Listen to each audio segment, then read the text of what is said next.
So what do you actually need from real estate brokerage? I know a lot of people say you need to go here because they have the best training, or you need to go here because they have the lowest fees.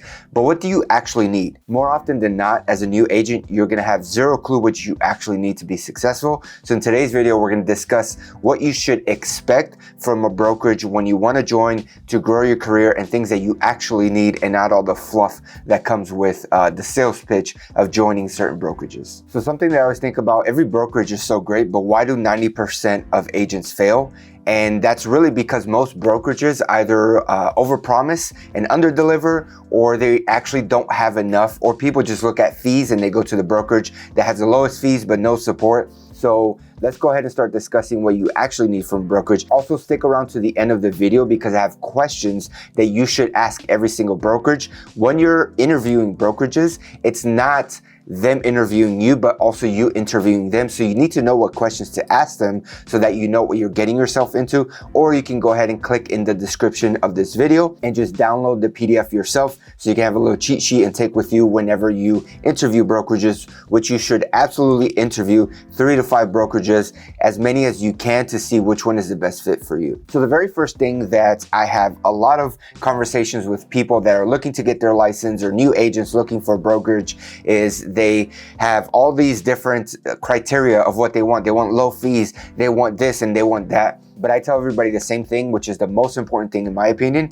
is that you need some type of mentor or person that you can actually get on the phone with and ask questions. So one of the most important things that a brokerage should provide to you is someone to just answer your questions so that you can get the help right away. A lot of times in this business, you don't need help until you need it right now, and you need it in the next 5 minutes. And when I first joined, I was promised certain things, but nobody really talked about answering my phone calls. Oh yeah, you have the broker that you can call and talk to. But whenever I called the broker, he was in a meeting, or I had to drive 30 minutes to get to the office and then sit for 30 minutes or 20 minutes or an hour because they were in a meeting. And then in between meetings, I had to just ask a question real quick because they were super busy. Luckily, I had friends in the business that I could call, but you need somebody that you're gonna call and they're gonna pick up the phone and teach you how to do things.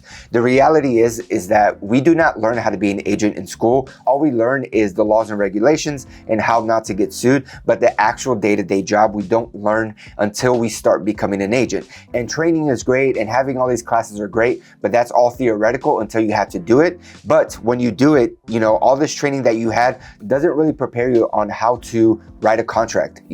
Wherever you're located here in Tennessee, they're about 12 pages long. I remember the first time I had to write a contract, I was super intimidated, super nervous. The house that I sold was $168,000, and I was so nervous that I was gonna mess something up and cost my buyer thousands of dollars.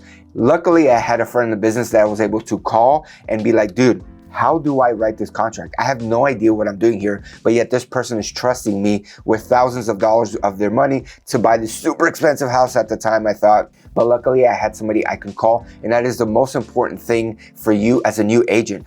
When you need to schedule a showing, or you need to have a buyer presentation, or write a contract, or go through inspection, so on and so forth, you need to be able to call somebody and be like, what do I do in this situation? Because training is great and classes are great, but you can't wait until next week's class about, how to go through inspection when you're under contract today and your inspection finishes in 3 days. You need to have somebody to be able to call. Now, something that you should follow up with on that question is, okay, I have somebody to call, great. Is it free?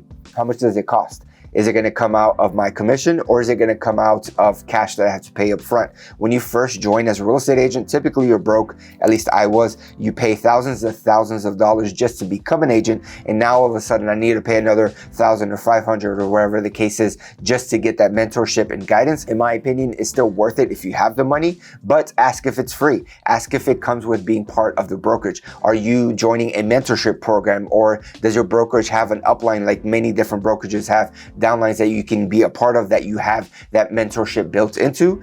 what is the plan with the mentorship and what is the plan when I need some help. That is the most important thing. I guarantee you, more than training and all these other things, that you need somebody that's going to personally help you and pick up your phone call. All right, so the second thing that I think is very important when you are trying to find a brokerage is that, do they have any mentorships in place to help you out? I already discussed you need a person to pick up your phone call. Yes, you absolutely need that. And yes, training is very important, but you need direction. And typically this is coaching, or you can find a mentor, but do they have somebody in place that helps new agents out specifically, or do you have to buy or pay into a mentorship program? What do they have around this? And the reason is, especially for me, my story, I've already talked about it in this channel, is that when I first started real estate the first time, I didn't have a mentor, I didn't have direction. I cold called, I door knocked, I went to classes, I did Uber and then passed out my business cards. I told everybody I was a real estate agent. I did all these different things, but I had no direction. I had no path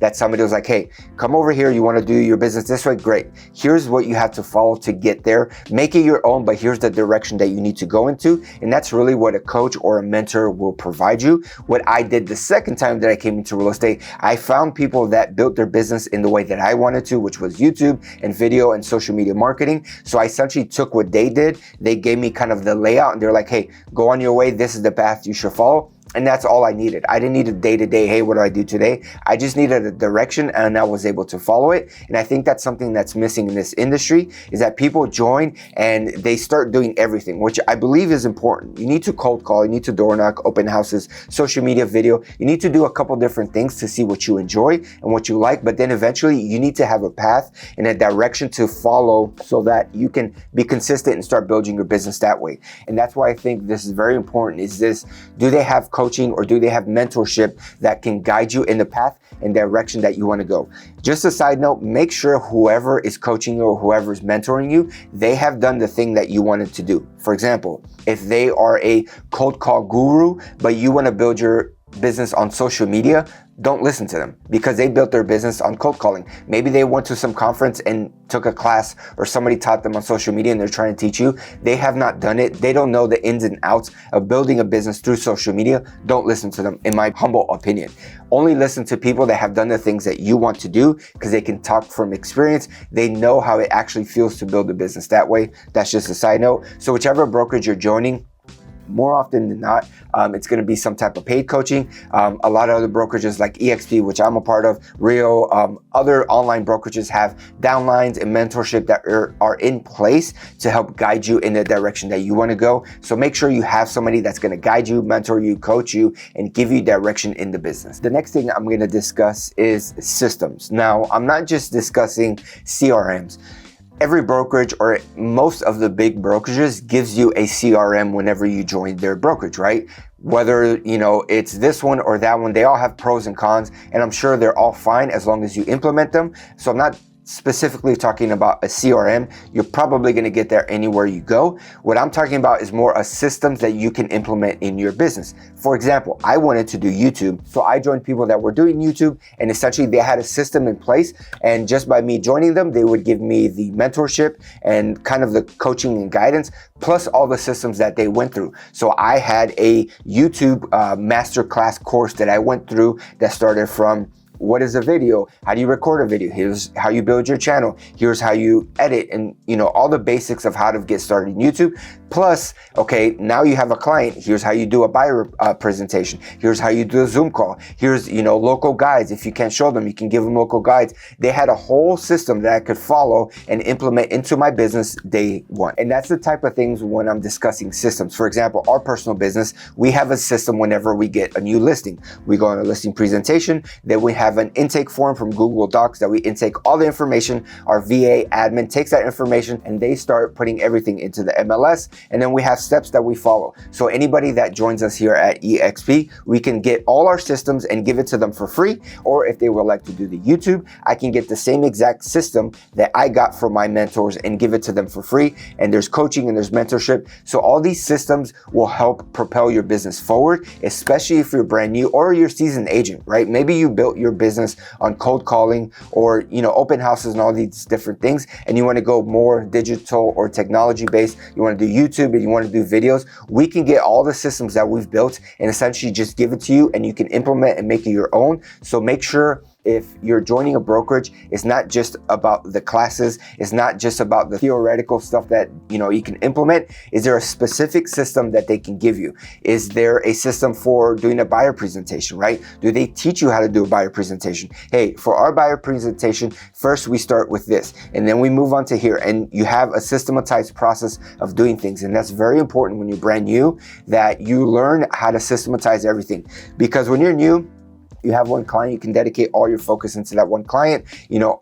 Also make sure you're lead generating on the side. But once you get 2 clients and then 3 clients and then 5, and now you have 4 listings and 3 buyers, you don't have any time to build in systems. So the sooner you can get started on these systems, the better you are going to be when you start getting busier, and your business is going to be able to scale. Whereas other people, they just focus on the client. Oh man, I closed this client, now I don't have any leads. Now you focus on leads and you go from thing to thing to thing, and your business never grows. So you kind of do this up and down, up and down. Systems keeps you more leveled, and that's what you want to do starting day one from when you get started. So make sure when you're looking at a brokerage, they have systems, or other agents gives you systems that you can implement into your business. The next thing we're going to discuss is training. Now this is where we get into, the classes that they give or the people that they teach. Every brokerage nowadays has really good training. When I first joined, or when I first got started back in 2018, more often than not, everybody was like, you know what, go join Keller Williams. They have the best training. A lot of people, even when they were trying to recruit you, they're like, you just go to Keller Williams for 6 months to a year. And then after that, you can kind of move on and go wherever you please because you got the training. Nowadays, I feel like personally, most brokerages have really good training. Keller Williams, EXP, Rio, Compass, Berkshire Hathaway, all these different companies typically have really good training. Of course, there are some that are better than others. Some are more geared towards newer agents, some are more geared towards experienced agents. You have to figure that out when you're joining. But besides just that, something that I wish I knew is that a lot of people teaching these classes, you have to know is, are they producing? So are they actually producing from the thing that they're teaching? Meaning, like I already discussed earlier, okay, they're teaching about cold calling. Do they cold call every day or every week? Are they continually building their business on cold calling so that they can teach you from experience? Or are they a salaried employee from the company that they just go to conferences or they do online classes and then they try to teach you based off of what they learned on that classes? No disrespect to anybody, but I believe that you need to learn from people that are actually doing. For example, if you come to me and you're like, hey, I want to join you at EXP, I want your mentorship, I want your guidance, I want to build myself on cold calling, I would be like, great, I would love to have you here at EXP. We have a ton of resources for you, but I am not the person for you. Let me instead connect you to somebody on my upline that can teach you from cold calling, from experience, that have built, millions and millions of dollars worth of business from cold calling. Because I don't think it's right to try to teach somebody when you haven't done it yourself. If you want to learn, YouTube or social media or video, how to do lighting, how to set everything up, I'm your guy. I can definitely teach you, walk you through everything. I've built my business on video, on YouTube, on social media, and I can teach you firsthand what works and what doesn't work. So make sure whatever brokerage you're joining, you ask the questions. Who teaches your classes? Are they teaching based off of what they've done? How much production have they done this year or last year? How much of that production that they have done have come from the things that they are teaching? These are hard questions to ask people, especially when you're new, but you need to ask them so that you know if the information is correct. Because the worst thing is joining this place where they have a 6-month-long training session, and you do the training session and then you learn later on that training was just a waste of time. So make sure the person training you knows what they're talking about and they do it from experience. The next thing we're going to discuss is fees. And typically this is the number one question people ask. How much does it cost? What's the cap? What's this? How many fees? Oh, is there a broker fee? Is there this? I think that fees, it's important, but it's like number 5 or 6 in the list of things that you should consider when joining a brokerage and what you actually need from a brokerage. Why? So at my brokerage, we have a certain cap of $16,000, whereas there's definitely brokerages out there that their cap is $10,000, or they don't have a cap, but their fee is only $50 a transaction. So when you're brand new and you do 10 transactions, that's only $500. So there's a huge difference in the fee structure there. But honestly, I don't care about fees as long as I have everything else already discussed: mentorship, guidance, direction, systems, things that I can implement my business today to make me way more money. And the fees are really just a minimal part of helping me get there. So it's not just about the fees that you pay, but you need to pay attention what you're getting in exchange for those fees. So you go to a brokerage that has no cap, and maybe you just have $100 per transaction. You're only going to do 5 transactions this year, and you're like, you know what? I only want to pay $500. You know, it's okay. Less fees, so I pay less money out of pocket now. You join that brokerage, but let's say you come over here at EXP and you join us over here. We help you with YouTube or social media or whatever it is you want to build your business on.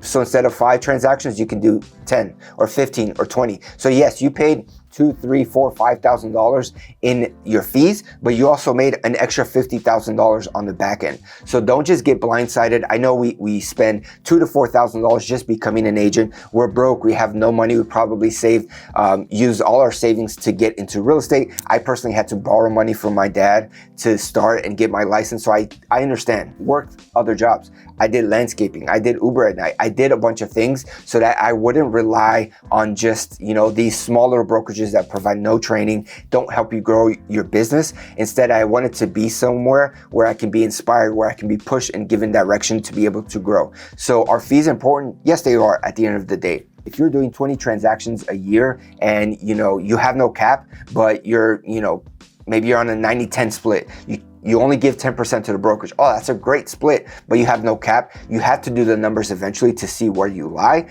but make sure you're getting enough value from wherever you are, and don't just look at, oh, I'm just paying $50. I'll just, per transaction, I'll just go to this smaller brokerage and then eventually I can move on. That brokerage might hinder you because they don't have training, they don't have mentorship. Go somewhere like us over here at EXP where we can help guide you, put steps and systems and process to help you grow exponentially. And then you can go off on your own, whether that's a different brokerage or stay over here and do your own thing. But make sure you go somewhere that, yes, the fees aren't outrageous, but you're still getting a ton of value and a ton of guidance so that you can actually grow your business. All right, so now we got to the point of the video where we need to know what questions to ask, right? I kind of given you my idea of what are the most important things when you're interviewing or seeing what the brokerage actually provides to you. So now when you go to actually interview the brokerage, what you do is you essentially just call all the different brokerages, just find them on Google Maps or Google, call in, say, hey, can I talk to the managing broker? Or just say, I want to join a brokerage, I just got my license, who can I speak to? And they'll schedule you a time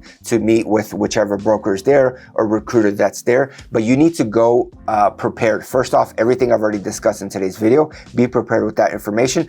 Plus, go ahead and download the PDF below so that you can get a bunch of questions in so that you know what to ask. But first, let's go ahead and just review a couple of questions that you should be prepared for when asking or interviewing brokerages. So kind of like we discussed, the very first question is, who can I contact if I have a question? And when are they available to contact? So, if they're like, hey, yeah, we have somebody that you can call, no problem at all.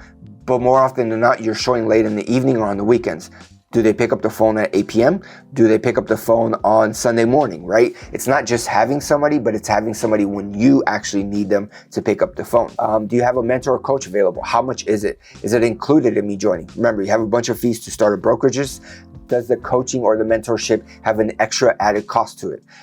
Is the broker a competing broker? What that means is if I'm the broker of a brokerage, but I'm also producing on the side, I'm what's considered a competing broker, meaning I'm also doing deals itself. So yes, I'm the broker. I review a bunch of things, but half the time I'm also doing business. What that means is I'm super busy as myself. Plus I'm doing all this paperwork for this brokerage. That could be a pro or a con, right? It could be a pro because I'm also producing. So when I give you advice, it's based off of my knowledge and my experience. But on the flip side is that I'm also busy. So it's going to be harder for you to get a hold of me and get in contact with me. Now, if you have a managing broker, which is a full-time employee, typically they have more time to help you. More often than not, they've done business in the past, so maybe they can't talk about specifically today's market, but they can still help you with contract disputes. This person's trying to sue my buyer, like what do I do? They're there more often than not to help you through those situations. So something that you should know and take into account. Now, if you want to ask specifically about fees, you ask things like, what are your splits? Splits are a 80-20 split. I keep 80% of the commission and the company keeps 20% until I get to my cap. our cap here is 16,000. So I keep 80% of my paycheck until that 20% accumulates to 16,000. Sounds like a lot, but it's really only about 8 to 11 transactions, depending on the price point of your home. If you live in a market that's 800,000 or more, you're probably gonna hit around 5, and then you'll hit your cap, and then you get 100% of that. Some places do 70-30, some places do 90-10. Some places don't have any cap and they do 90-10 or 70 or 80-20, but you never hit a cap and you keep paying that percentage. Just make sure you know what the splits are and do the numbers. I had a friend that worked at a brokerage. They're like, yeah, man, my split is 90-10. I have no cap, but it's not a big deal. And I was like, no big deal. I was like, how many closings did you do? And I started asking all these questions. I did the math for them. I was like, dude, last year you paid them $40,000. I was like, that's absolutely insane. And my brokerage is 16,000. At other brokerages here locally, it's 15 or 18 or 20. You pay them double. So make sure you know the numbers and you're not just wooed and gotten the sales pitch and you're like, yeah, I want to join. Make sure you know the numbers, break it down. If you need help, reach out to me. I have a finance background. We can do spreadsheets. I can break down all the numbers to make sure you're getting the better end of the deal. Other things that you can ask is, what are your monthly fees? Typically there's a technology fee, right? At our brokerage is about 90 bucks a month, which gives you the CRM and all the other technology stuff. Other places are typically like 70 or 100, 120. Just make sure you ask what are the monthly fees. Another thing that you need to know is your E&O insurance. E&O insurance is typically required in case you get sued or a lot of things like that. Our brokerage, it's built into your monthly fee, so we don't have to worry about it. Other brokerages, you have to buy it yourself, which is another yearly expense. It's not horrible. It's about 100 to 200 bucks, depending on where you're located. But ask specifically about E&O insurance because that's another fee out of pocket that you have to pay for, or it's included in the brokerage. And then ask, what CRM do you guys use? What systems and processes do you use, so that you can take some notes down, and then when you go back, when you go home later on, you can YouTube the CRM. You can YouTube everything they talk to you and get reviews from people that have actually used it and see the pros and cons and see if it's beneficial to you. Now, there's a ton more questions that you can go through. Download the PDF below, and I hope this video was able to give you some clarity or some confidence going into interviews and knowing what to ask and what not to ask, what to think about when you're talking to these people, and not just look at all the fluff and getting wooed, because everybody's going to want you to join, right? Because at the end of the day, one closing that you do to them, it's money in their pocket, which is fine. It's a business. They need to make money, but you need to know and have clarity what they provide to you, what value they give you, so that you can also grow your business. With that being said, guys, if you need any help, have any questions, reach out to me on Instagram, shoot me a DM or shoot me an email. We'll love to connect and help you. And if you want to get on the call, schedule a time to meet with me in the link description below. So until next time, take care and God bless.